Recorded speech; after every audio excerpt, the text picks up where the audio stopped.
Muito boa noite, meus amigos. Vocês estão bem? Vocês são privilegiados, não é? Especiais. Porque hoje a maioria das pessoas prefere estar em outro lugar, comemorando talvez a maior de todas as festas pagãs que nós temos nos nossos dias, né? O Carnaval. Mas você é privilegiado porque você escolheu comemorar outra festa hoje. Você preferiu comemorar a festa do encontro com Deus aqui na casa de Deus. Por isso eu agradeço a presença de vocês aqui nessa noite. Como o Ricardo disse, nós estamos aí já no nosso quarto encontro, não é, Ricardo? Vamos dar sequência aí aos nossos estudos. E eu vou introduzir a mensagem de hoje contando uma história para vocês de algo que aconteceu não comigo, mas com um amigo, um grande amigo. E isso aconteceu com ele há muitos anos atrás, quando ele ainda era uma criança. Quando ele ainda tinha de 9 para 10 anos. Eu sempre digo que ele teve um privilégio que eu não tive. E qual é o privilégio? Ele nasceu num lar adventista. Eu não tive esse privilégio. Mas eu não posso reclamar. Eu não reclamo e sou grato a Deus. Porque embora eu não tenha nascido num lar adventista, eu nasci num lar cristão. Os meus pais... todos eles, as minhas irmãs, todos são católicos. E durante 8 anos da minha vida eu estudei num colégio de freiras e a minha sala de aula era embaixo da igreja. E eu sou grato a Deus por isso, sabe por quê? Porque isso foi o melhor que os meus pais podiam ter feito por mim, dentro da fé deles, dentro daquilo que eles acreditam. Foi o melhor que eles puderam fazer por mim, por isso sou grato. Agora, isso também não importa nada. Porque não importa essa questão se você nasceu num lar adventista ou não, como eu. Sabe por quê? Porque se você está aqui hoje, e se eu estou aqui hoje, é porque o nosso Deus é um Deus que procura as pessoas. Eu sei onde eu estava, não sei onde você estava. Mas se estamos aqui hoje é porque o nosso Deus nos procurou, e mais do que isso, Ele não só procura, Ele também encontra. Ele me encontrou, Ele te encontrou, por isso você e eu estamos aqui. Mas aquele meu amigo teve esse privilégio, então, nasceu no lar adventista, mas, como nem tudo na vida é perfeito, ele morava numa cidadezinha bem pequena do interior, e lá na cidade dele não tinha uma igreja adventista. A igreja adventista mais próxima ficava na cidade vizinha, a cerca de 13 quilômetros de distância da casa dele. Então, todas as vezes que eles iam ao culto, às quartas, aos sábados, aos domingos, eles tinham que andar 13 quilômetros para ir, e 13 quilômetros para voltar. E eles faziam isso com alegria. Sabe por quê? Porque ele disse assim para mim que eles gostavam da igreja. A igreja, para ele, era um lugar animado. A igreja era até grande, tinha ali cerca de 250 pessoas. E era uma igreja animada. E ele me disse então que em um sábado daqueles teve um acontecimento especial na igreja. Você sabe qual foi? A visita do pastor. Sabe por que era especial? Porque acho que até hoje, em alguns lugares do interior, os nossos pastores, eles têm distritos muito grandes. Eu conheço o pastor José Dimas Ferreira, ele é irmão do pastor Oliveiros. Ele me deu aula no curso de teologia que eu fiz na Paulista do Vale, e naquela época ele era pastor do distrito ali de Suzano, Poá, Arujá, aquela região. Ele tinha 13 igrejas no distrito dele, 13. Então ele ia num sábado na igreja e ele tinha que visitar todas as outras antes de voltar lá. Então quando ele ia numa igreja num sábado, ele só voltava nessa igreja 3 meses depois. E assim era lá na igreja desse meu amigo quando ele era criança. Então naquele sábado o pastor foi lá para pregar. E você quer saber sobre o que o pastor pregou? O pastor pregou sobre o julgamento. Ele me disse assim, olha, ele falou empolgado sobre o julgamento, falou de maneira solene sobre o juízo que está acontecendo hoje. E em determinado momento do sermão, aquele pastor disse uma frase que ficou gravada na mente daquela criança. Sabe qual foi a frase? Ele disse assim, e quando terminar o julgamento, então o Senhor Jesus vai se levantar e vai dizer, está feito. E o mundo vai mergulhar num tempo de angústia como nunca houve, e nesse tempo você não vai ter um intercessor. Você sabe o que foi que aquela criança pensou? Ali na sua inocência, na sua infantilidade, na sua simplicidade? ele pensou assim: o quê? Passar por um tempo de grande angústia sem intercessor? Estou fora. Prefiro morrer antes. Prefiro estar morto do que enfrentar esse tempo sem o intercessor. E aí, então passam-se 3 meses e o pastor volta lá naquela igreja. E agora ele vai pregar sobre o Espírito Santo. E em determinado momento do sermão, sabe o que é que ele diz? Ele diz assim: e quando começar esse tempo de angústia, o Espírito Santo será retirado da terra. E quem é que estava lá ouvindo isso? Aquele menino. E você sabe o que foi que ele pensou dessa vez? Ele pensou assim, ó: puxa, mas que danado esse pastor. Primeiro ele vem aqui e me tira o intercessor. E agora ele volta aqui e me tira o Espírito Santo e de novo eu estou com medo. De novo eu não quero passar por esse tempo. De novo eu prefiro morrer, prefiro estar morto do que passar por um tempo de grande angústia sem intercessor e sem o Espírito Santo. Eu achei muito interessante isso. Sabe por quê? Porque hoje, nos nossos dias, quantos e quantos homens e mulheres adultos formados não pensam e não se sentem da mesma maneira como pensou e como se sentiu aquela criança. Quantos e quantos não têm medo desse tempo, não têm medo desse período e preferem estar mortos a ter que enfrentar esse tempo sem o intercessor e sem o Espírito Santo. E sabe por que as pessoas se sentem assim? Porque infelizmente existe muita distorção quando se fala a respeito desse assunto. E essas distorções, elas precisam e devem ser corrigidas. E para você que ouviu a voz do Espírito Santo, que aceitou o convite do Espírito Santo para estar aqui, essas distorções serão corrigidas para você nessa noite. Porque aquele pastor que pregou lá atrás sobre isso, ele apresentou apenas a metade da verdade. Só a metade. Agora, e qual é a outra metade? Bem, a outra metade é aquilo que eu quero te mostrar nessa noite, porque nós vamos hoje começar a estudar. Você me ajuda aí porque não está funcionando. Nós vamos começar a estudar sobre esse tempo, que é o tempo de grande angústia. Enquanto ele vai corrigindo aí, a gente vai adiante, né? E eu digo que nós vamos apenas começar. Por quê? Porque esse assunto é muito extenso. E por ele ser tão extenso, nós vamos dividi-lo em 2 partes. Nós vamos começar hoje e vamos terminá-lo na próxima semana. E eu quero fazer isso, obrigado, de uma maneira completamente diferente daquela que você está acostumado. Porque muitos têm medo desse tempo, preferem estar mortos, preferem não estar vivos nesse período, porque têm medo de não ter um intercessor, de estar sem o Espírito Santo. Porque muitos e muitos apresentam esse assunto apenas falando a metade da verdade. E isso é uma coisa ruim, é triste, porque o único que fica feliz com isto é o inimigo do nosso Deus. Porque ele é que gosta de desviar a nossa mente, ele é que gosta de desviar a nossa atenção do socorro que vem de Jesus para o seu povo durante esse tempo. E eu posso te garantir uma coisa. Eu não sei como você entrou aqui essa noite.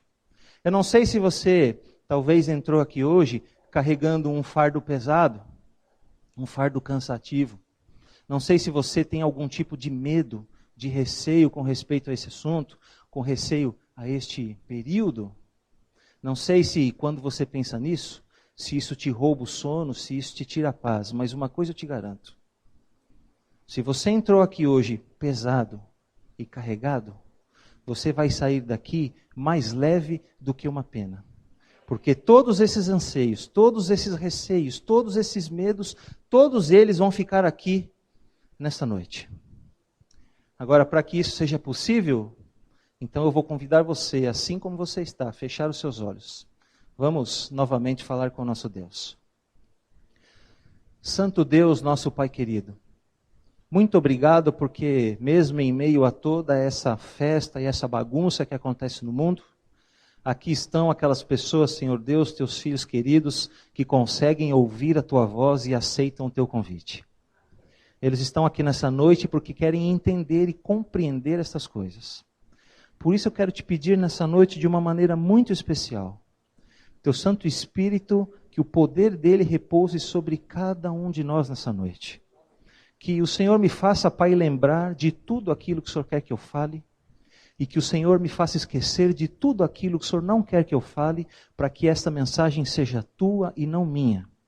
E que o Senhor amoleça a mente e os corações desses meus queridos irmãos, e a minha também, para que nós possamos compreender este tão importante assunto. Obrigado por este privilégio. Perdoe os nossos pecados. Te pedimos e agradecemos em nome de Jesus. Amém.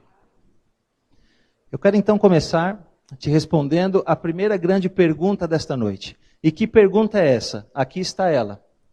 O que significa estar sem intercessor durante esse período de grande angústia e o que não significa? A resposta para essa pergunta está no capítulo 12, no versículo 1 do livro do profeta Daniel. Você pode abrir a sua Bíblia aí em Daniel capítulo 12, verso 1, ou você pode acompanhar comigo a leitura, porque eu vou projetar o verso aqui no telão. Daniel capítulo 12, versículo 1, a palavra de Deus diz assim: Nesse tempo se levantará Miguel, o grande príncipe, o defensor dos filhos do teu povo.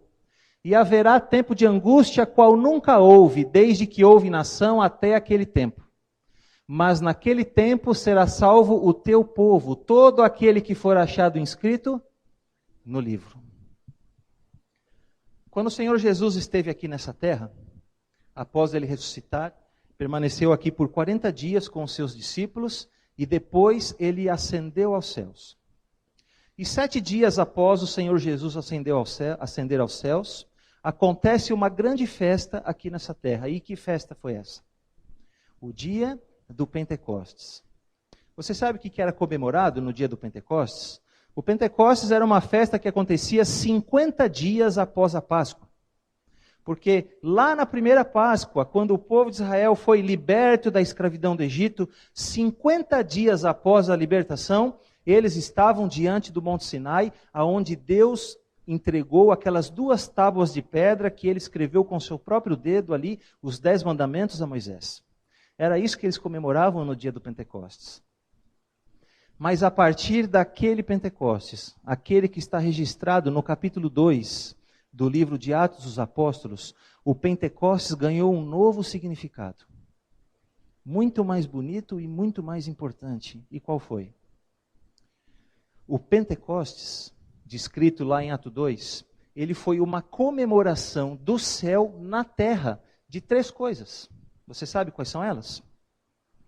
Primeiro, o dia do Pentecostes, lá de Atos 2, foi o dia em que o Senhor Jesus foi entronizado e coroado no céu em meio à adoração dos anjos. Segundo, foi uma comemoração de que o sacrifício de Jesus foi aceito e que ele é suficiente para salvar todo aquele que o aceita como seu Salvador e como Senhor da sua vida.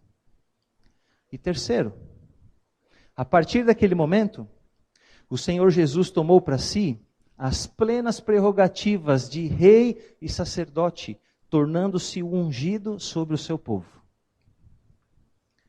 Então, quando ele subiu aos céus, ele se assentou no seu trono. E esse assentar significa então que ele começou ali um trabalho. E que trabalho foi esse? O trabalho de sacerdote. Ele passou a ser o nosso intercessor, o nosso representante, o nosso mediador diante da presença de Deus. E esse trabalho ele faz até hoje.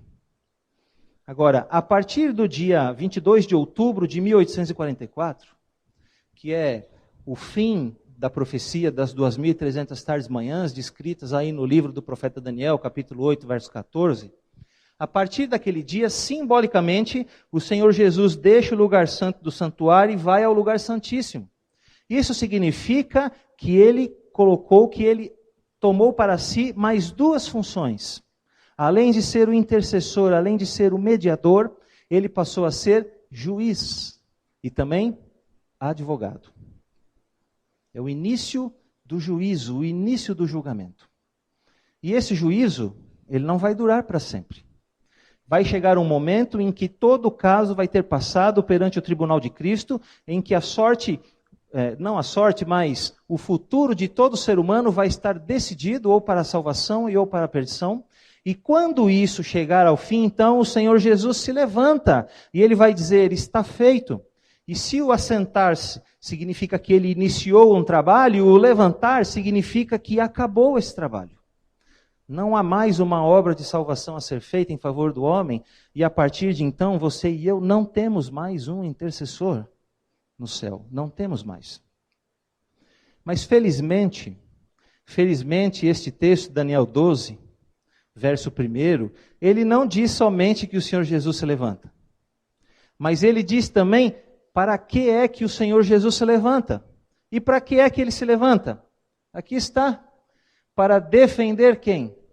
Os filhos do seu povo, ou seja, eu e você.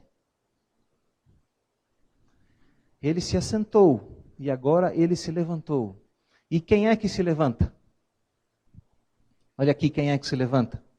Miguel, o grande príncipe. O que é que isso significa? Quem é Miguel? Quem é o arcanjo Miguel?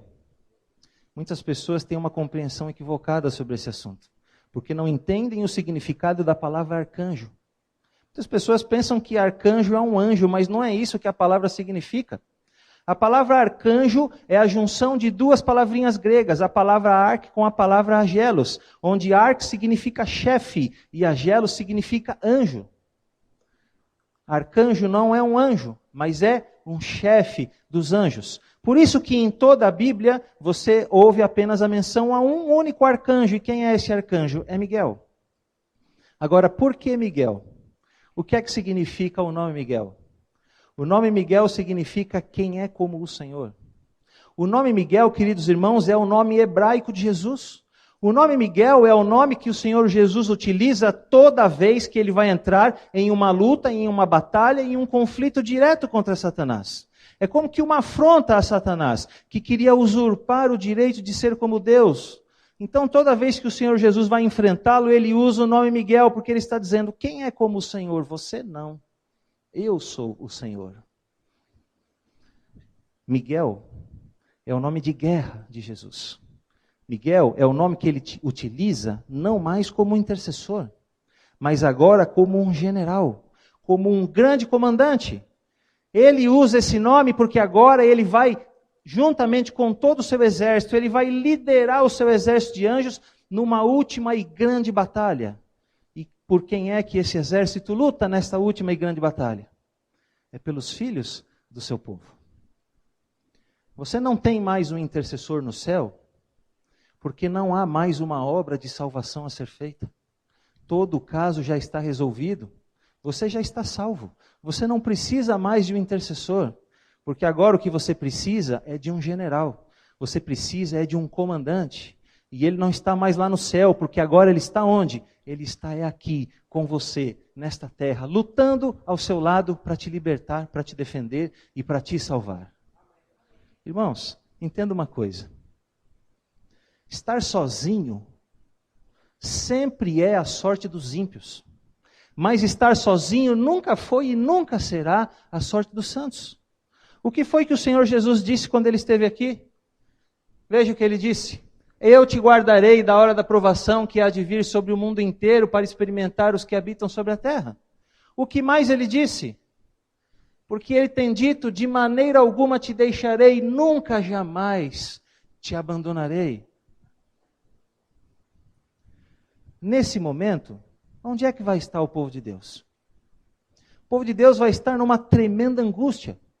Porque o povo de Deus vai estar saindo de um período onde ele vai ser perseguido, onde ele vai ser oprimido, onde ele vai ser forçado a negar a sua fé. Porque esse povo se mantém em pé agora, ele não tem emprego, não tem dinheiro, não pode comprar, não pode vender, tem que sair de uma grande cidade como essa e ir para uma cidade pequena, sem a menor condição financeira. Ele vai ter que aprender a depender completamente de Deus pela fé. E eu pergunto para você, você acha que o Senhor Jesus vai abandonar o seu povo sozinho aqui nessa situação? Claro que não. Você precisa se lembrar daqueles 3 conselhos que Deus te deu na semana passada, você lembra? Você precisa se lembrar quem é o seu Deus, você precisa se lembrar da profecia de Joel 2, e especialmente daquele texto da Sra. White que diz assim: nada temos a temer quanto ao futuro, a menos que nos esqueçamos da maneira como Deus conduziu o seu povo no passado.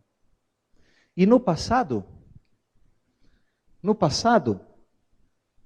onde é que estava Cristo quando os guardas babilônicos jogaram aqueles 3 hebreus na fornalha ardente?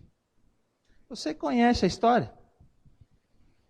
Capítulo 3 de Daniel fala que o rei Nabucodonosor levantou uma grande imagem e oprimiu todas as pessoas a se curvarem diante dessa imagem. E aqueles que não se curvassem seriam lançados dentro da fornalha ardente.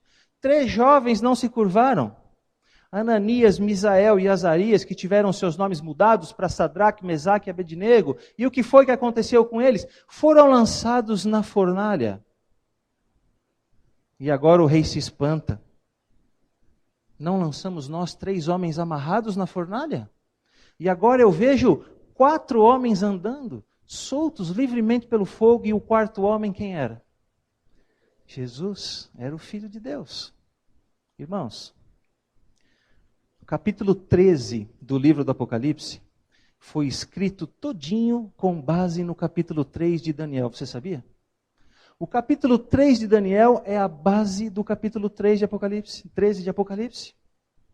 Lá no capítulo 13 de Apocalipse, a Bíblia apresenta uma imagem que será levantada. E todos os seres humanos serão forçados a se curvar perante ela. Assim como aqui no capítulo 13 do livro de Daniel. Lá no capítulo 13 do livro do Apocalipse, nós encontramos o homem querendo mudar o quê? Os tempos e a lei. Aqui está o homem querendo mudar os tempos e a lei. Nabucodonosor. Deus havia determinado o tempo da Babilônia e disse: olha, você é a cabeça de ouro da estátua. Capítulo 2, o sonho que ele teve, o seu reino vai passar. Na verdade, aquela estátua é a profecia mais simples que existe na Bíblia. Deus não queria mostrar para Nabucodonosor as sucessões dos reinos que teriam domínio nesse mundo. Não, isso ele mostra para nós que estamos aqui hoje. Mas para Nabucodonosor ele queria mostrar uma coisa muito mais simples. Estátua, cabeça de ouro, peito de prata, ventre de bronze, pernas de ferro, e os pés eram do quê? De barro misturado com ferro. Você acha que uma estátua com uma base de barro tem força para ficar em pé sozinha? Não tem. O que Deus estava querendo mostrar para ele é isso: olha, você só está aí, você só é o rei, você só domina o mundo hoje porque eu coloquei você aí, porque eu tenho uma luta a lutar com você, a luta pela sua conversão. Mas agora no capítulo 3, o que é que ele faz? Ele quer mudar os tempos. Deus determinou o tempo da Babilônia, só a cabeça, mas agora ele faz a estátua inteira de ouro. Ou seja, você não vai me tirar do poder. O meu reino não vai passar. Exatamente um tipo daquilo que vai acontecer no capítulo 13 do Apocalipse. Ali nós encontramos o homem querendo mudar os tempos. Como? Deus determinou o tempo daquela primeira besta do sistema papal. Ele vai ter domínio na terra um período de 1260 anos. Depois seria ferido de morte. Mas o que acontece? Agora a ferida vai ser curada? Não. Eu não vou dominar só 1260 anos. O meu reino não vai passar. Aqui nós encontramos o homem mudando a lei de Deus, quando a lei de Deus diz: somente diante de Deus você deve se curvar, somente a Deus você deve adorar. Aqui o Nabucodonosor força os filhos de Deus a uma falsa religião, a uma falsa adoração, assim como no capítulo 13 de Apocalipse.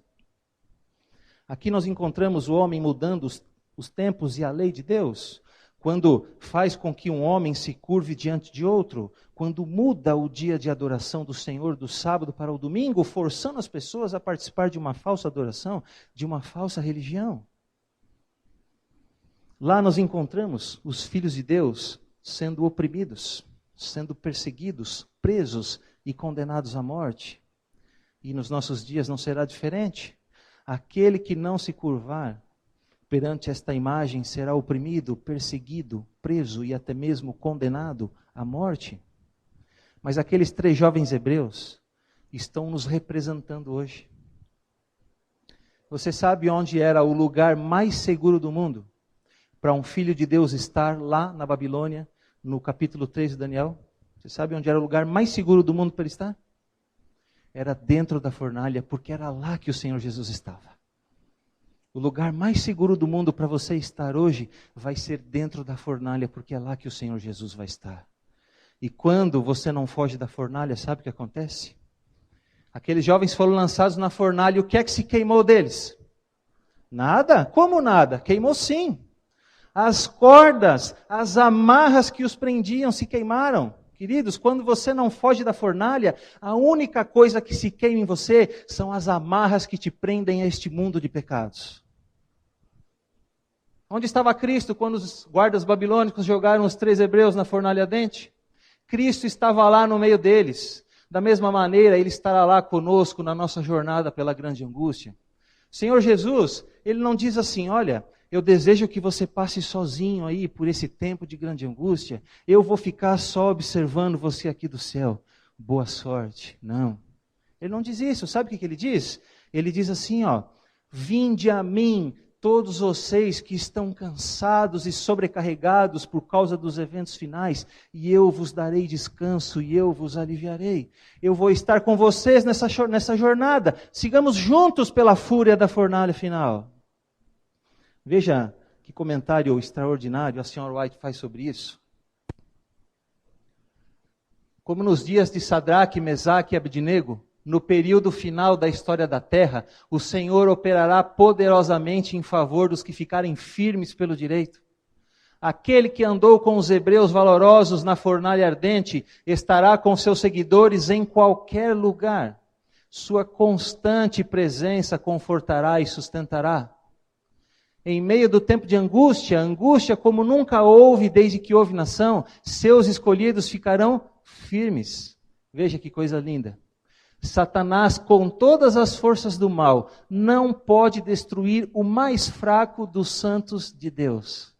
Anjos magníficos em poder os protegerão, e em favor deles, Jeová se revelará como Deus dos deuses, capaz de salvar perfeitamente os que nele puseram sua confiança. Estar sem um intercessor durante o tempo de angústia significa apenas que não há mais uma obra de intercessão a ser feita. Que não há mais julgamento. Acabou. Mas não significa que você vai estar sozinho. Porque o seu intercessor agora é um general. Agora é um grande comandante. E ele está com todo o seu exército de anjos aonde você está, ao seu lado, lutando, defendendo e protegendo você. Essa é a outra metade da verdade. E deixa eu aproveitar esse texto aqui para te fazer uma pergunta. Quantos aqui, levanta a mão, quantos aqui já tiveram o privilégio de ver com seus próprios olhos um anjo do Senhor magnífico em poder? Levanta a mão. Nenhum de vocês? Eu nunca vi. Nunca vi um anjo magnífico do Senhor em poder. Assim, visivelmente.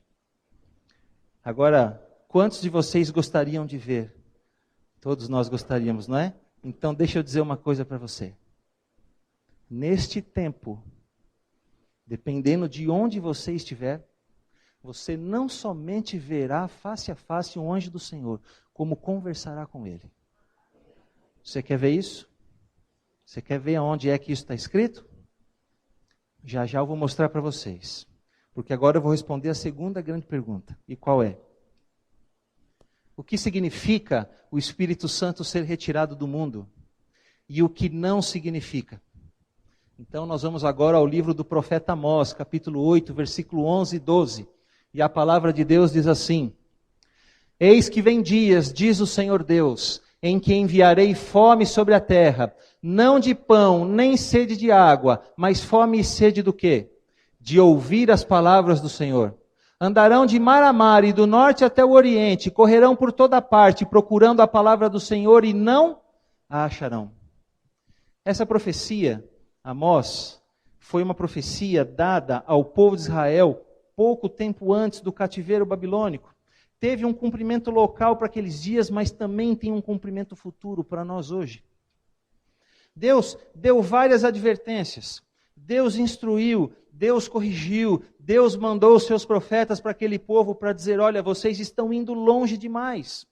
Vocês vão chegar num ponto em que a consequência, a escravidão vai vir sobre vocês e eu não vou fazer nada para protegê-los.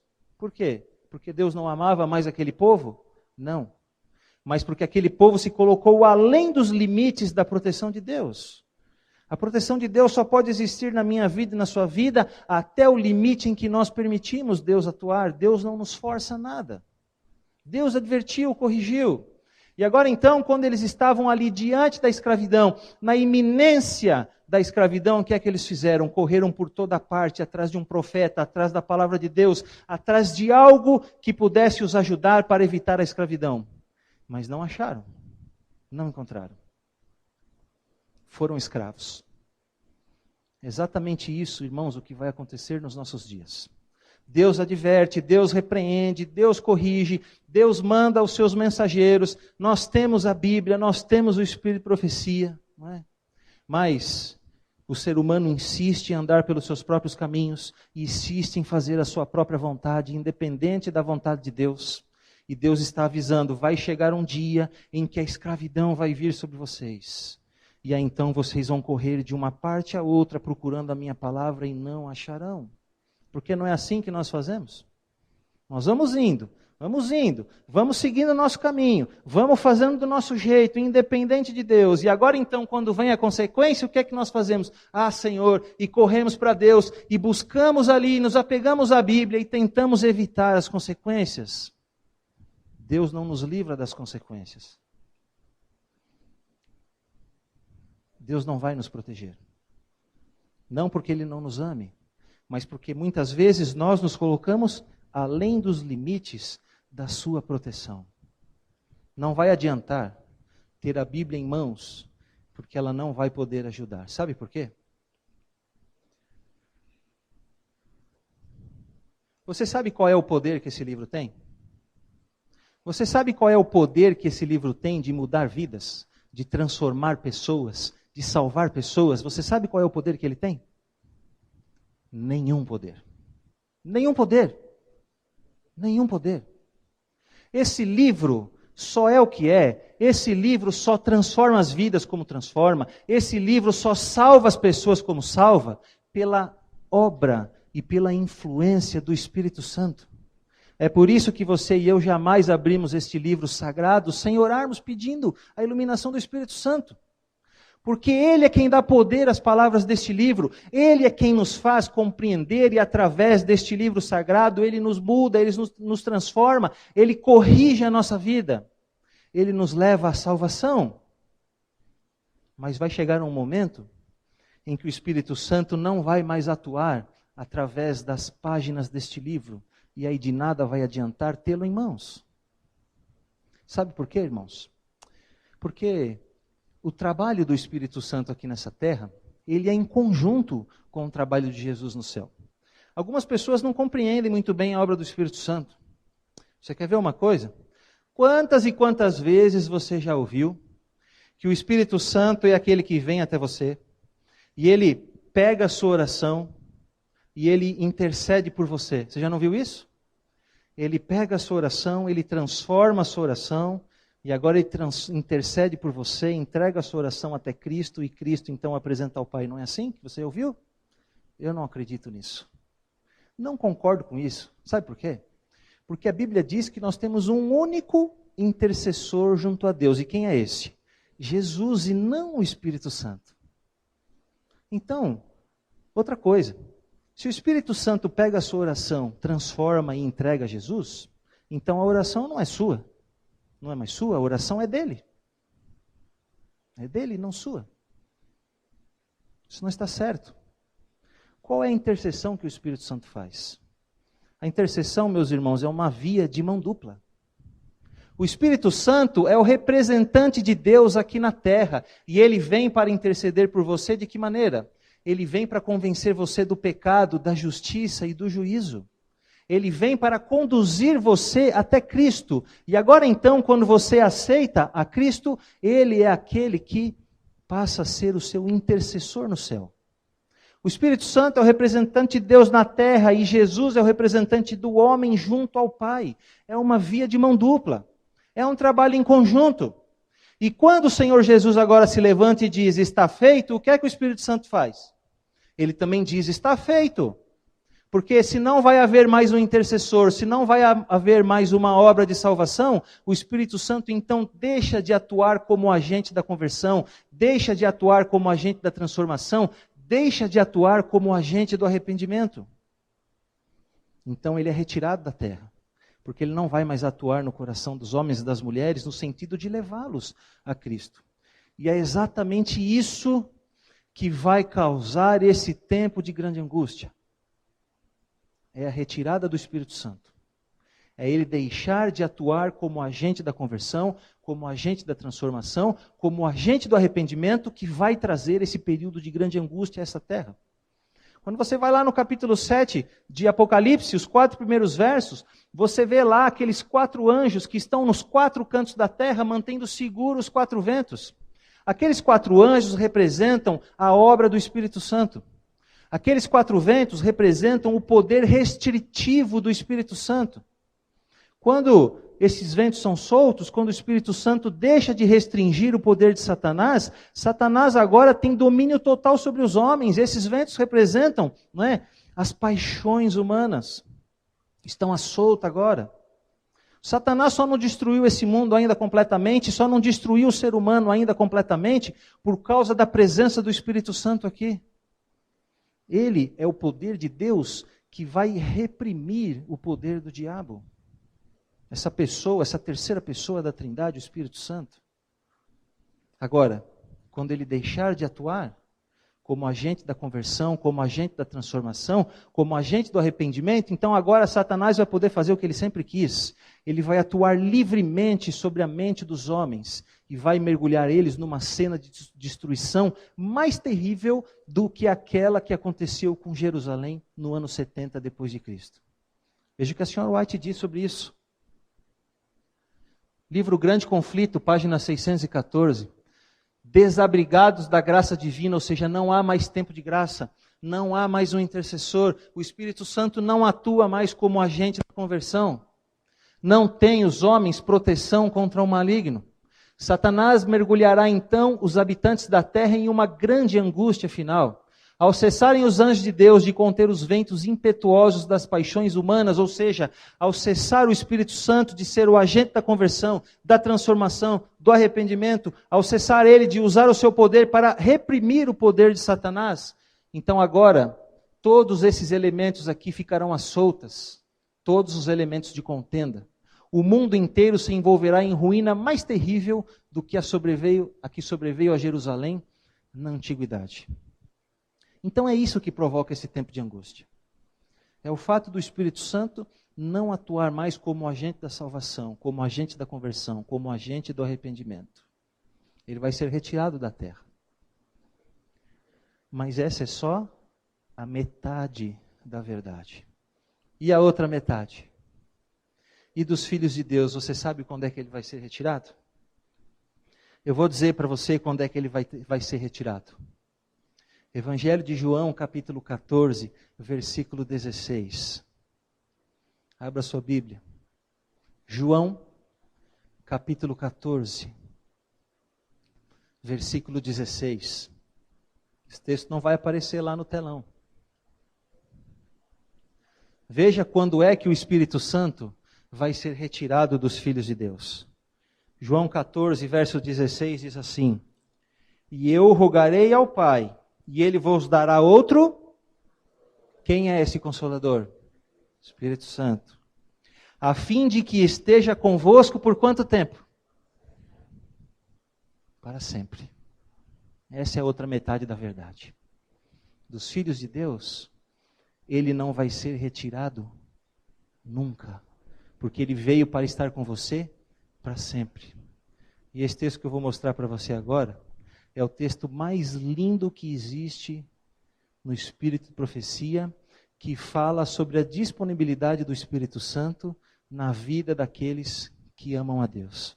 Veja que coisa linda, está no livro O Desejado de Todas as Nações, páginas 669 e 670. Em quantos tempos e lugares? Todos. Em todos os tempos e lugares. Em quantas dores e aflições? em todas as dores e aflições. Até mesmo quando a perspectiva se afigura sombria e você fica cheio de perplexidade com o futuro. Até mesmo quando nos sentimos desamparados e sós. Quem? O Consolador, o Espírito Santo, será enviado a resposta à oração da fé. As circunstâncias, todas as circunstâncias, podem nos separar de todos os amigos terrestres. Nenhuma circunstância, porém, nem mesmo a distância, nos pode separar do Celeste Consolador. Onde quer que estejamos, aonde quer que vamos, Ele se encontra sempre à nossa direita para apoiar, suster, erguer e animar. Sempre. Essa é outra metade da verdade. O Espírito Santo ser retirado da terra significa apenas que não há mais uma obra de conversão, de transformação e de arrependimento. Mas não significa que você vai estar sozinho. Porque de você, que teme a Deus, Ele não vai ser retirado nunca. Nunca. E agora eu te pergunto, aonde é que você e eu vamos estar durante esse período? Onde estarão os santos? Você sabe? Você já sabe que você não vai estar sozinho. Mas aonde é que você vai estar? Então, meus amigos, todos nós poderemos estar em 3 lugares diferentes. 3. Agora, se você estiver no primeiro, se você estiver no segundo, ou se você estiver no terceiro, independente de onde você esteja, todos teremos uma coisa em comum. E o que é, você sabe? Então vamos ver. Primeiro lugar onde nós poderemos estar. O Senhor não aflige nem entristece de bom grado os filhos dos homens. Lamentações 3:33. Como um pai se compadece de seus filhos, assim o Senhor se compadece daqueles que o temem. Salmo 103:13. Conhece Ele o nosso coração, pois lê todos os segredos da alma. O Senhor conhece o nosso coração.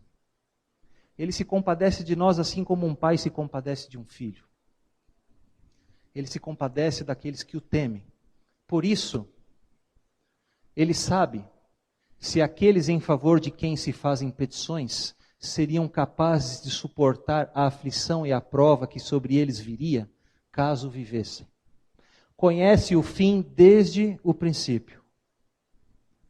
Por isso, muitos serão levados a repousar antes que a prova de fogo do tempo de tribulação venha sobre o nosso mundo. Conselho sobre Saúde, página 375. Primeiro lugar onde nós poderemos estar é na sepultura. É no descanso, dormindo o sono da morte. Deus não precisa que todos os seus filhos estejam vivos nesse tempo, porque Ele não precisa que todos eles sejam suas testemunhas. É um ato de amor, é um ato de bondade, de misericórdia de Deus, porque Ele conhece o seu coração. Ele sabe se você e eu teríamos condições de suportar esse período ou não. E se Ele enxerga na sua sabedoria infinita que você e eu não temos condições de passar por esse período, então Ele permite que nós descansemos o sono da morte. Sabe por quê? Você sabe o que é a morte para Deus? Paulo diz lá, na sua carta aos Coríntios, que a morte é o último inimigo que vai ser vencido. Sabe por quê? Sabe o que é que Salmo 116, verso 15 diz sobre a morte? Diz assim, ó: preciosa é aos olhos do Senhor a morte dos seus santos. Sabe? Preciosa.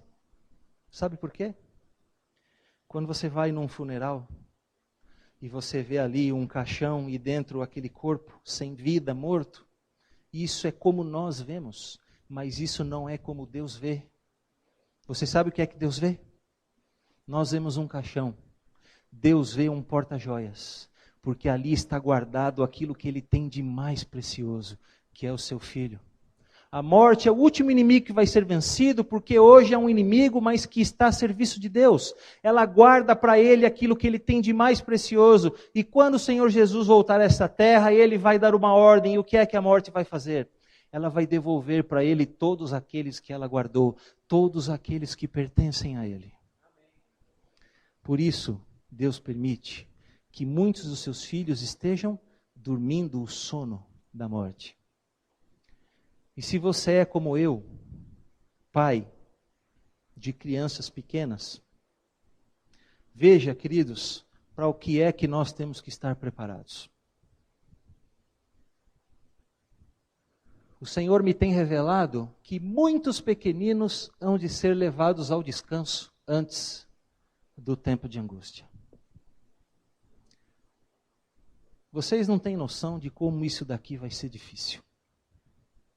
Não, vocês não têm noção.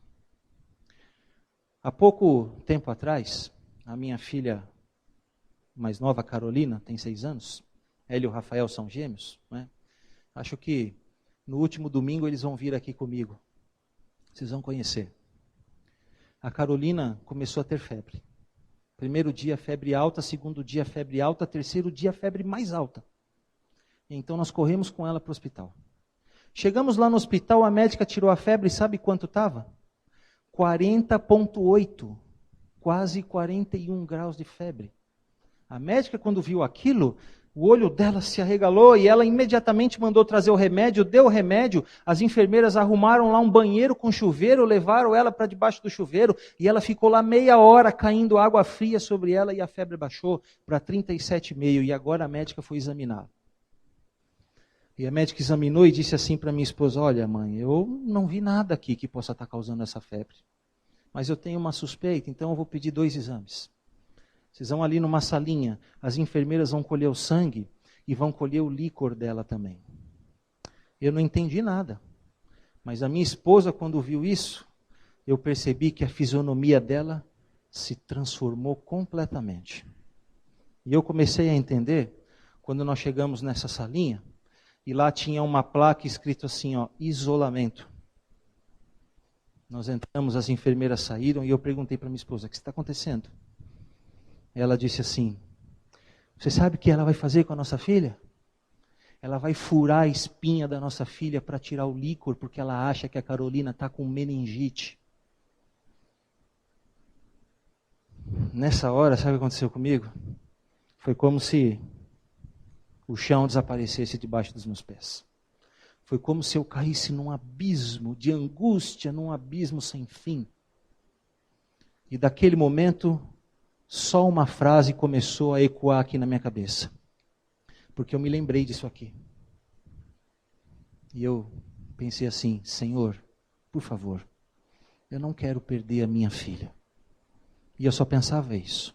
Senhor, por favor, eu não quero perder a minha filha. E a minha esposa disse, então, vamos embora daqui. Eu não vou deixar fazer isso com ela. E aí nós saímos, evadimos do hospital. Ela falou assim, eu não vou deixar tirar isso da Carolina sem antes levar ela na pediatra, que cuida dela desde que ela nasceu. Aí fomos lá no consultório da doutora Domicília, lá na Vila Maria, e a doutora examinou ela e disse assim, olha mãe, eu não estou vendo também nada que possa estar causando essa febre, mas uma coisa eu posso garantir, pode ficar tranquila que com meningite ela não está. Veja, e mostrou para nós, ela sozinha conseguia encostar o pescoço aqui, não é? Falou assim, eu não sei aonde essa médica pensou que ela pudesse estar com meningite. Mas para mim aquilo não adiantou nada. Porque eu não conseguia parar de pensar em outra coisa. Senhor, eu não quero perder a minha filha, por favor. E aí, então ela disse, olha, vocês vão para casa, cuida da febre, e amanhã vocês voltam aqui, porque com certeza amanhã vai aparecer o que está causando essa febre. E aquela noite, amigos, talvez foi a noite mais longa da minha vida, porque eu só pensava assim, Senhor, por favor, eu não quero perder a minha filha. E quando nós voltamos lá no outro dia e ela começou a examinar a Carolina, ela deu um grito de alegria, olha aqui, já estou vendo o que é. Está descendo catarro pelo ouvido, está descendo catarro pela garganta, é uma infecção que ela tem. Deu o antibiótico e falou assim, daqui 2 dias ela não vai ter mais febre. E nós voltamos para casa e sabe como eu estava? Aflito, angustiado. E eu não conseguia parar de pensar, Senhor, por favor, eu não quero perder a minha filha. A angústia só foi embora quando eu coloquei o termômetro nela aqui e ele marcou 36,5 de febre. Mas sabe o que aconteceu também comigo nesse tempo, além da angústia? Eu me lembrei que essa é só a metade da verdade. Eu me lembrei da outra metade. E aí eu pude experimentar algo extraordinário que eu nunca mais vou esquecer. Sabe o que foi? Eu pude experimentar aquilo que o Senhor Jesus diz, quando Ele diz assim, que a paz que Ele quer dar não é a paz que o mundo dá, mas é a paz que excede todo entendimento. Eu pude experimentar o que é essa paz. Porque quando eu me lembrei da outra metade da verdade, a angústia não foi embora. Mas mesmo na angústia, eu tive paz. E você sabe qual é a outra metade da verdade? Aqui está. Veremos nossos filhos outra vez. Encontrar-nos-emos com eles e os reconheceremos nas cortes celestes. Ponde no Senhor a vossa confiança e não temais. Orientação da criança, página 566. Eu me lembrei disso. E aí eu passei a dizer, Senhor, por favor, eu não quero perder a minha filha. Mas eu ponho no Senhor a minha confiança. E a vida dela está nas suas mãos. E eu pude experimentar o que é essa paz. Você quer que eu diga para você como é? Eu não sei dizer. Ela excede todo entendimento. Se você quiser saber como é, você tem que experimentar. Segundo lugar, onde nós poderemos estar. Muitos, porém, de todas as nações e de todas as classes, elevadas e humildes, ricos e pobres, negros e brancos, serão arrojados na escravidão mais injusta e cruel. Os amados de Deus passarão dias penosos, presos em correntes, retidos pelas barras da prisão, sentenciados à morte, deixados alguns aparentemente para morrer à fome nos escuros e fétidos calabouços. Nenhum ouvido humano lhes escutará os gemidos, mão humana alguma estará pronta para prestar-lhes auxílio. O grande conflito, página 626. Alguns estarão na sepultura, outros estarão presos. A senhora White diz que viu filhos de Deus presos até em navios em alto mar. Estarão em celas úmidas, mofadas, mal cheirosas, aparentemente deixados ali à beira da morte. Não vai haver sequer um único ouvido humano que ouça os seus gemidos. Não vai haver sequer uma única mão humana estendida para prestar a eles auxílio. E eu pergunto para vocês, esquecer-se-á o Senhor do seu povo nessa hora de provação? Não. Essa é só a metade da verdade. Você quer ver a outra metade? Olha aqui a outra metade. Ainda que os inimigos os lancem nas prisões, as paredes do calabouço não podem interceptar a comunicação entre sua alma e quem? Cristo. Aquele que vê todas as suas fraquezas e sabe de toda a provação e está acima de todo o poder terrestre. E quem é que vai vir a eles? Anjos virão a eles nas celas solitárias, trazendo luz e paz do céu. A prisão será como um palácio, pois os ricos na fé morarão ali, e as paredes sombrias serão iluminadas com a luz celestial, como quando Paulo e Silas à meia-noite oraram e cantaram louvores na masmorra de Filipos, o grande conflito, página 626 e 627. Ah, se nós estudássemos mais esse livro, não é? Você pode estar lançado numa prisão suja, escura, fedida, aparentemente deixado ali para morrer. Nenhum ouvido humano vai escutar o seu gemido. Mas quem foi que disse que você vai precisar de ouvidos humanos para escutar você? Nenhuma mão humana vai estar estendida para te prestar auxílio. Mas quem foi que disse que você vai precisar de alguma mão humana para te socorrer? Não, sabe por quê? Você vai ter outros ouvidos para te ouvir e você vai ter outras mãos para apertar. Sabe de quem são esses ouvidos? De Cristo e dos seus anjos. Sabe de quem são essas mãos? De Cristo e dos seus anjos. Lembra que eu disse para você? Dependendo de onde você estivesse, você ia conhecer um anjo? É agora que você vai conhecer o anjo. Anjos virão a vocês, se vocês estiverem neste lugar. Queridos, no momento de maior angústia da vida de Jesus, no jardim do Getsêmani, na noite que antecedeu a sua morte, o Senhor Jesus estava angustiado, ele estava agoniado, a ponto de suar sangue. Sabe por quê? Porque aquele era o momento em que ele tinha que decidir de uma vez por todas se ele ia ou não morrer por mim e por você. Aquele era o momento da decisão. E a senhora White, no Desejar de Todas as Nações, diz que por 3 vezes a natureza humana de Jesus recuou de beber o cálice. E aí, sabe o que Deus fez? Está lá no Evangelho de Lucas, capítulo 22, versos 42, 43 e 44. Sabe o que ele fez? Deus mandou um anjo. E o anjo veio a Jesus. E Jesus viu o anjo. E Jesus conversou com o anjo. O anjo não veio para beber o cálice, mas o anjo veio para dar forças ao divino humano suplicante. O anjo veio para mostrar para Jesus que o Pai é maior e mais poderoso do que Satanás. E aí se cumpriu as palavras do profeta que diz: ele verá o fruto do seu penoso trabalho e ficará satisfeito. O anjo fez Jesus olhar através do tempo, e ele olhou para trás, e ele viu desde Adão e Eva, todos aqueles, até João Batista, não é?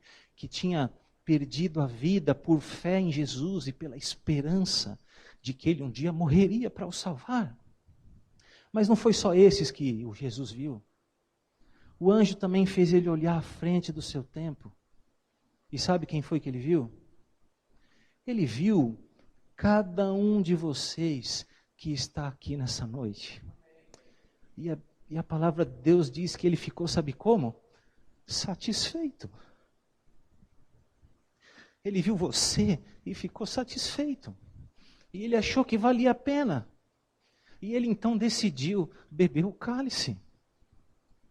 Naquele momento, Jesus não era só o nosso substituto, não. Jesus também era o nosso representante. O que aconteceu para Jesus também acontece para você. No momento de maior angústia da sua vida, o anjo vai vir para você, e você vai ver o anjo, e você vai falar com o anjo, mas o anjo não vai vir para passar por esse tempo por você, não. Ele vai vir para te dar força. Ele vai vir para dizer: olha, aguenta firme, porque o seu Pai, porque Jesus é mais poderoso do que Satanás. Fica firme, porque falta só um pouco, só um pouquinho, e daqui a pouco você vai estar nos braços de Jesus. Esse é o segundo lugar onde você e eu poderemos estar. Terceiro lugar. Outro lugar onde se encontrarão os santos será em meio à natureza. Também está no Grande Conflito, na página 635. O povo de Deus, alguns na sepultura, outros nas celas das prisões, outros escondidos nos retiros solitários das florestas e montanhas, pleiteiam ainda a proteção divina, enquanto por toda parte grupos de homens armados, instigados pelo exército de anjos maus, estão se preparando para a obra de morte. Então nós poderemos estar em 3 lugares. Poderemos estar na sepultura. Poderemos estar nas celas das prisões. Poderemos estar escondidos nas montanhas, nas cavernas, né, nas entranhas da terra. Mas todos nós teremos algo em comum. Você sabe o que é? Todos estaremos debaixo da proteção de Deus. Você nunca vai estar sozinho. Nunca. Mas por que tudo isso? Não é? A gente vê todas essas coisas e fica se perguntando por quê? Por que vai haver essa grande angústia? Por que Deus vai permitir que nós passemos por tudo isso? Então, irmãos, talvez Deus tenha outros motivos que nós não conheçamos, mas pelo menos um motivo suficientemente forte nós sabemos qual é. Você sabe qual é? Desde o princípio, a acusação de Satanás foi contra o caráter de Deus. Que a lei de Deus era dura demais, que Deus era um tirano e que nem mesmo Adão e Eva, no seu estado perfeito, original no Jardim do Éden, seriam capazes de guardar essa lei. Então agora Deus permite que você e eu, os mais fracos de toda a raça humana, passemos por esse período de angústia. e pela presença e pelo poder do Espírito Santo na nossa vida, nós seremos capazes de guardar perfeitamente a lei de Deus. E Deus então agora tem um motivo convincente, positivo, para refutar a acusação de Satanás. E no milênio, depois do milênio, quando os ímpios ressuscitam, certamente eles vão querer acusar a Deus. Certamente eles vão dizer assim: Senhor, olha, nós não conseguimos guardar a sua lei porque nós éramos os mais fracos da raça e vivemos no pior período de angústia de toda a história. Então agora Deus, ele se levanta e ele aponta para um grupo de pessoas. E sabe para quem que ele aponta? Ele aponta para você. E ele diz assim: mas estes aqui, ó, são seus contemporâneos. Eles também viveram, eram os mais fracos da raça, e também viveram no pior tempo de angústia, e eles guardaram perfeitamente a minha lei. E aí você sabe o que acontece com toda essa discussão? Ela acaba, porque a evidência é mais do que convincente, é mais do que suficiente. Na semana que vem, nós vamos dar sequência no estudo desse assunto, tempo de grande angústia, e vamos ver quais são os juízos finais de Deus que vão cair sobre essa terra. Mas hoje eu quero ainda te fazer uma última pergunta.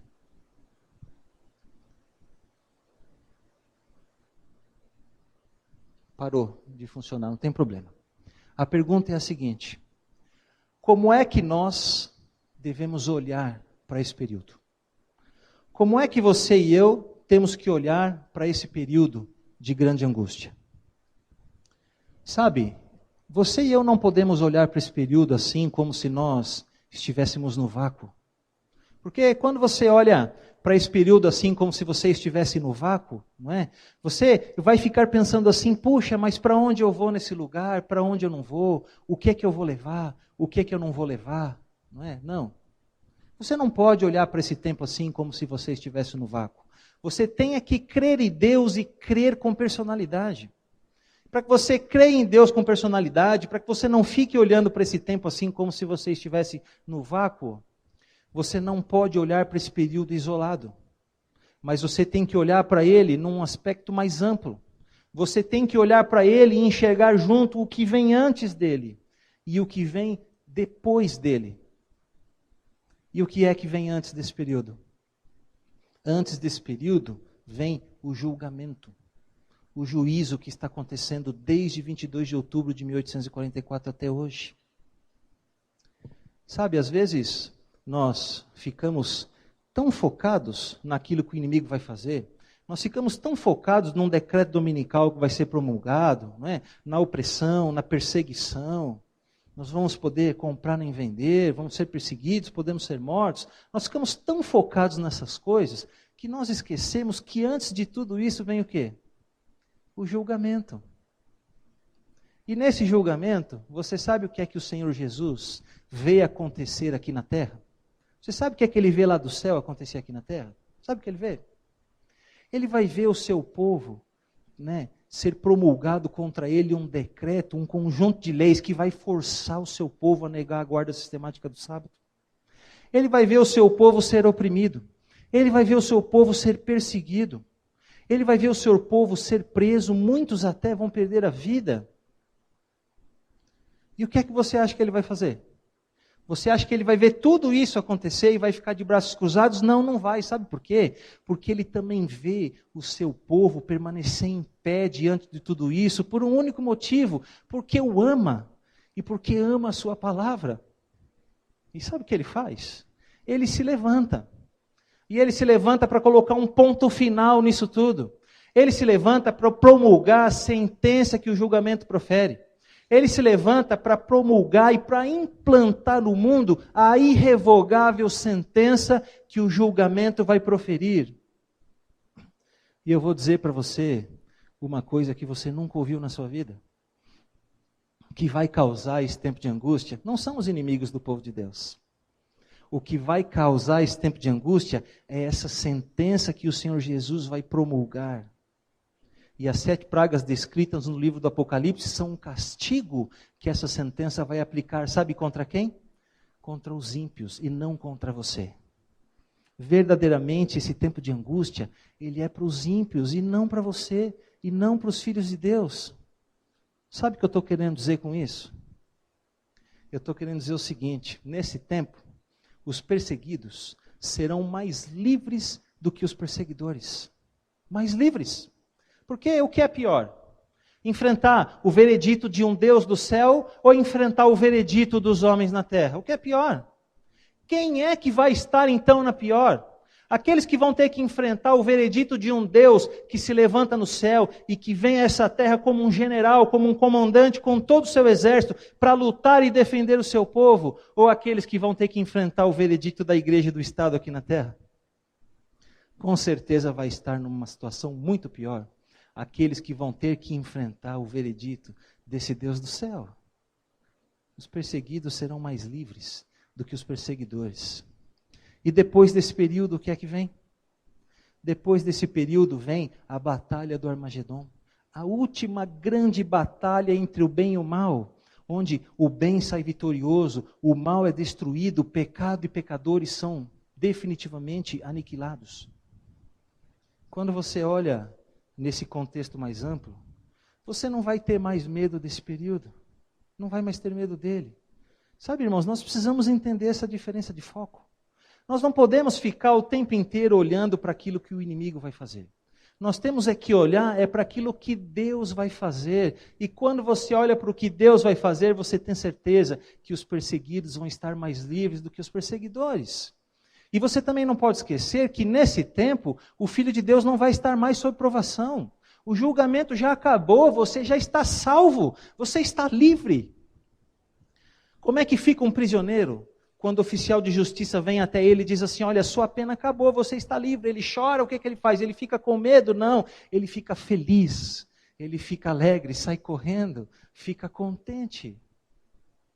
Nesse tempo, você vai estar mais livre do que os seus perseguidores. E eu pergunto para você nessa noite, de que lado você gostaria de estar? Do lado daqueles que vão estar cativos em Satanás? Ou do lado daqueles que vão estar livres em Cristo Jesus? De que lado você gostaria de estar? Agora, imagine a tristeza e a decepção daqueles que vão descobrir tarde demais que estão cativos em Satanás e que ao perseguirem e lutarem contra o povo de Deus, na verdade estavam perseguindo e lutando contra o próprio Deus. Vai ser uma decepção tremenda.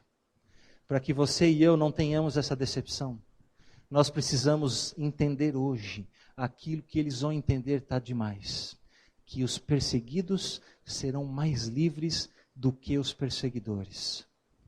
É uma pena que eu não tenha tempo nessa série para fazer uma mensagem para vocês sobre a festa das bodas do Cordeiro. Mas você sabe o que é a festa das bodas do Cordeiro? Quando é que ela vai acontecer? A festa das bodas do Cordeiro é a festa do casamento entre Cristo e a sua noiva. Desde o dia do Pentecostes, o Espírito Santo veio a essa terra para preparar a noiva de Cristo para esse dia, para o dia do casamento. E nesse contexto aqui, a noiva de Cristo é a sua igreja, é você. E agora que a noiva está quase pronta, agora que o Espírito Santo está quase entregando essa noiva para Jesus no dia do casamento, você acha que o noivo vai abandonar a noiva no dia do casamento? Claro que não. Você não vê isso acontecer nem aqui na terra. Você não vê um noivo abandonar a noiva no altar. E por que é que muitas vezes a gente acha que com Jesus é diferente? Que Jesus vai abandonar a sua noiva no dia do casamento? Não, queridos. Ele não vai. Aquele que está com Jesus, aquele que vai ser perseguido e humilhado por amor a esse Deus, nunca vai estar sozinho. E se você entende isso, então você pode agora recitar comigo em voz alta aquilo que o apóstolo Paulo diz no livro de Romanos, capítulo 8, verso 38 e verso 39. Leia comigo em voz alta. Porque eu estou bem certo de que nem a morte, nem a vida, nem os anjos, nem os principados, nem as coisas do presente, nem do porvir, nem os poderes, nem a altura, nem a profundidade, nem qualquer outra criatura poderá separar-nos do amor de Deus que está em Cristo Jesus, nosso Senhor. Eu tinha um amigo chamado Rafael. O Rafael, ele durante muitos anos foi membro lá da Igreja Adventista do Sétimo Dia. Mas por causa das circunstâncias aí da sua vida, ele saiu da igreja. Mas mesmo ele tendo saído da igreja, eu não perdi o contato com o Rafael. Sabe por quê? Porque nós trabalhamos juntos. Sentava eu, depois do meu lado o Marquinhos, o Edmilson, e do lado do Edmilson, o Rafael. E nós nos víamos quase que todos os dias. E no ano passado, numa sexta-feira, o Rafael, ele tinha um sítio em Mariporã, e ele alugou esse sítio para o pessoal que trabalha lá na gráfica para passar lá o fim de semana. E na sexta-feira, na hora do almoço, depois da hora do almoço, ele foi embora, porque ele ia para esse sítio para deixar tudo arrumado, tudo prontinho, para que quando o pessoal chegasse lá, estivesse tudo pronto. E aí, chegou a noite, o pessoal foi para lá, e quando chegou lá, o Rafael não estava. Eles estranharam. Passaram lá o sábado, o domingo, voltaram e o Rafael não apareceu lá. E aí naquela semana, eles começaram a ligar, começaram a procurar o Rafael e ninguém encontrava o Rafael. Ninguém sabia onde o Rafael estava. Até que, uma semana depois, a família do Rafael encontrou o Rafael no dia em que ele seria enterrado como um indigente. Porque naquela sexta-feira, pertinho da hora do pôr do sol, o Rafael estava indo com sua moto. E ao ele entrar na Fernão Dias, ele foi atropelado ou por um carro ou por um caminhão. E ali a sua vida foi ceifada. Quando nós estávamos no funeral, o Edmilson veio conversar comigo. E o Edmilson disse assim para mim: Marcelo, eu fui a última pessoa aqui da gráfica que conversou com o Rafael. Porque nós almoçamos juntos na sexta-feira, no dia em que ele perdeu a sua vida. E você sabe o que foi que o Rafael disse para mim? O Rafael disse para mim que ele estava triste, porque ele estava fora da igreja. O Rafael disse para mim que ele estava sentindo que Deus o estava chamando de volta e que ele precisava voltar para Deus e que ele precisava voltar para a igreja. Essas foram as últimas palavras que alguém tem conhecimento que o Rafael disse. E eu não sei se naquelas poucas horas que ele teve, desde o momento em que ele disse isso até quando a sua vida foi ceifada, eu não sei se o Rafael teve tempo de se reconciliar com Deus, ou não. Eu não sei se o Rafael está no descanso agora, sob a proteção de Deus, ou não. E eu não pude fazer nada por ele. E eu não posso fazer mais nada, a não ser ter esperança de que ele se arrependeu e se reconciliou com Deus antes de perder a sua vida. Mas para você que está aqui nessa noite, eu ainda posso fazer alguma coisa. Porque embora o Rafael não possa fazer mais nada por ele, o futuro dele já está decidido e eu não sei qual é. Mas para você que está aqui hoje e que ainda respira e que tem fôlego de vida, por você eu ainda posso fazer alguma coisa. Por você eu posso vir aqui te mostrar essas coisas da palavra de Deus. E posso permitir que Deus faça um apelo a você nessa noite, para que você se reconcilie com Ele. Para que você volte para Ele, se caso você estiver se sentindo longe dEle. Para que você tome hoje a sua decisão de estar ao lado de Jesus, de fazer parte do grupo dos que vão ser perseguidos, mas dos que vão estar livres em Cristo Jesus. De que lado, meu irmão, você gostaria de estar? Do lado dos perseguidos ou do lado dos perseguidores? Lembre-se, os perseguidos serão mais livres do que os perseguidores. De que lado você gostaria de estar? A nossa irmã vai encerrar a mensagem de hoje com um louvor a Deus. Enquanto ela canta, você pensa e você decide de que lado você gostaria de estar. E se você quiser estar ao lado de Deus, se você quiser estar debaixo da proteção de Deus, se você, enquanto ela canta, sentir que você não está sozinho, mas que Deus está ao seu lado, que Ele não é um Deus que se esconde quando você chora, mas que ouve a sua oração e vem ficar aí pertinho de você.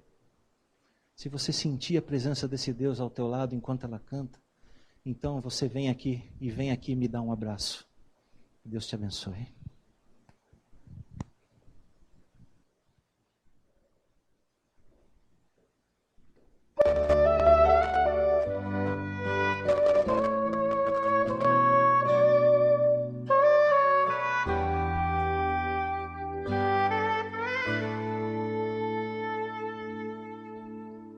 A sua entrega é total. Você não pode mais adiar. Jesus chegou ao seu coração, chamou por teu nome, você atendeu. Algumas lágrimas vêm e vão lavando qualquer temor.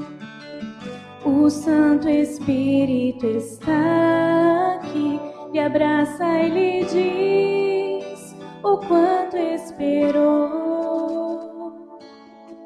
Tua vida vai desabrochar, vai sorrir, vai cantar, começando aqui e por todo sempre. O amor de Deus vai lhe acompanhar. Ele prometeu, jamais vai deixá-lo. Você não estará sozinho a vagar. Deus vai lhe amparar.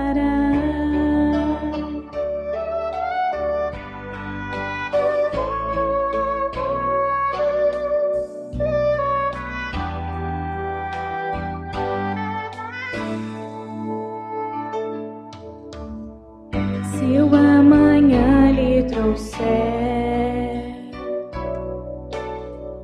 temores, dúvidas e pesar, Jesus ao seu lado vai estar para completar o que começou.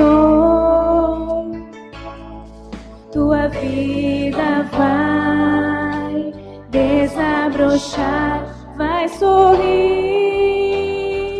vai cantar, começando aqui e por todo sempre. O amor de Deus vai lhe acompanhar. Ele prometeu, jamais vai deixá-lo. Você não estará sozinho a vagar, começando aqui e por todo sempre. O amor de Deus vai lhe acompanhar. Ele prometeu, jamais vai deixá-lo. Você não estará sozinho a vagar. Deus vai lhe amparar. Deus vai lhe amparar.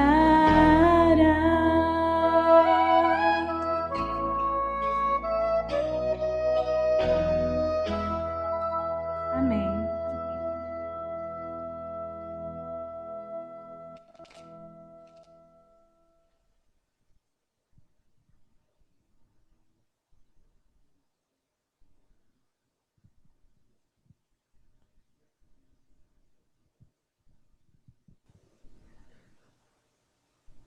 Ah, Senhor Deus, nosso Pai,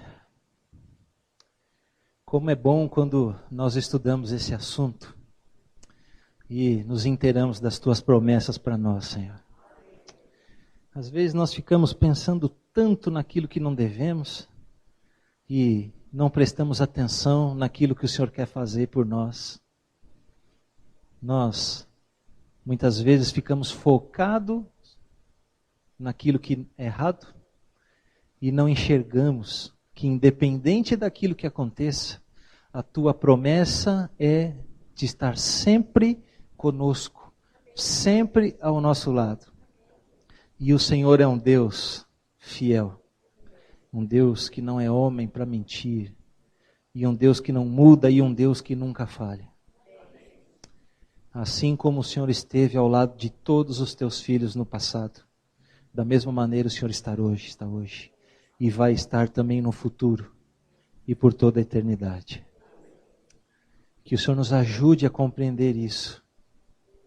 Que o Senhor nos ajude a lembrar disso em meio à angústia, em meio às dores, em meio às aflições deste mundo, para que nós entendamos que a nossa sorte nunca é estar sozinhos, mas é sempre ter um Salvador, um intercessor, um juiz, um advogado e um general, um grande comandante, com todo o seu exército ao nosso lado. Que todos eles estejam ao nosso lado, a partir de agora e durante toda esta semana que vem pela frente. Que a cada momento nós possamos sentir a sua presença conosco. E independente das coisas que aconteçam, independente daquilo que nós vamos passar, mesmo que nós não saibamos e não compreendamos o porquê, mas que nós possamos sempre sentir a sua presença conosco. Obrigado por tudo que tem feito por nós. Continue nos abençoando. Abençoe toda esta igreja. Que nós possamos estar todos juntos no dia da sua volta. É o que eu te peço e agradeço, Senhor Deus. Em nome e por amor de Cristo Jesus. Amém.